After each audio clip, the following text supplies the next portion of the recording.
பிஸ்மில்லாஹிர்ரஹ்மானிர்ரஹீம். ஆதமுடைய மக்களே, உங்கள் வெட்கத்தலங்களை மறைக்கும் ஆடையையும் அலங்காரத்தையும் உங்களுக்கு அருளியுள்ளோம். இறையச்சம் எனும் ஆடையே சிறந்தது. அவர்கள் சிந்திப்பதற்காக இது அல்லாஹ்வின் சான்றுகளில் உள்ளது. ஆதமுடைய மக்களே, உங்கள் பெற்றோர் இருவரையும் சைத்தான் சொர்க்கத்தில் இருந்து வெளியேற்றியது போல் உங்களையும் அவன் குழப்பிவிட வேண்டாம். அவர்களின் வெட்கத்தலங்களை அவர்களுக்கு காட்ட ஆடைகளை அவர்களை விட்டும் அவன் கழற்றினான். நீங்கள் அவர்களை காணாத வகையில் அவனும் அவனது கூட்டத்தாரும் உங்களை பார்த்து கொண்டிருக்கின்றனர். நம்பிக்கை கொள்ளாதோருக்கு சைத்தான்களை உற்ற நண்பர்களாக நாம் ஆக்கிவிட்டோம். அவர்கள் வெட்கைக்கேடான காரியத்தை செய்யும்போது, எங்கள் முன்னோர்களை இப்படித்தான் கண்டோம், அல்லாஹ்வே இதை எங்களுக்கு கட்டளையிட்டான் என்று கூறுகின்றனர். அல்லாஹ் வெட்கக்கேடானதை ஏவ மாட்டான். நீங்கள் அறியாதவற்றை அல்லாஹ்வின் மீது இட்டுக்கட்டி கூறுகிறீர்களா என்று கேட்பீராக. எனது இறைவன் நீதியை கட்டளையிட்டுள்ளான் என கூறுவீராக.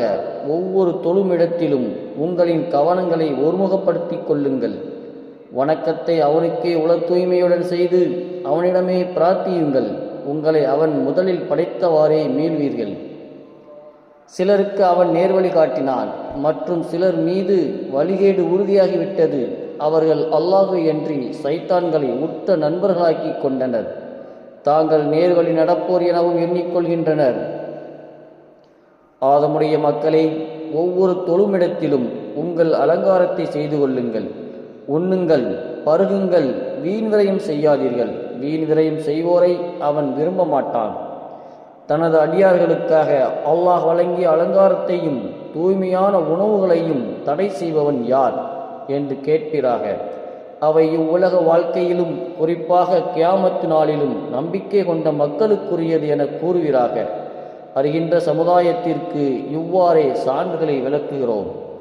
வெட்கக்கேடானவைகளில் வெளிப்படையானதையும் இரகசியமானதையும் பாவத்தையும் நியாயமின்றி வரம்பு மீறுவதையும், எது பற்றி அல்லாஹ் எந்த சான்றையும் இறக்கவில்லையோ அதை அல்லாஹ்வுக்கு இணையாக கருதுவதையும், நீங்கள் அறியாததை அல்லாஹ்வின் மீது இட்டுக்கட்டி கூறுவதையுமே என் இறைவன் தடை செய்துள்ளான் என கூறுகிறாக.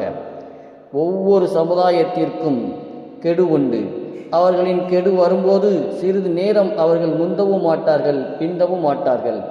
ஆதமுடைய மக்களே, எனது வசனங்களை உங்களுக்கு கூறும் தூதர்கள் உங்களில் இருந்து உங்களிடம் வரும்போது என்னை அஞ்சி திருந்திக் கொள்வோருக்கு எந்த அச்சமும் இல்லை. அவர்கள் கவலைப்படவும் மாட்டார்கள்.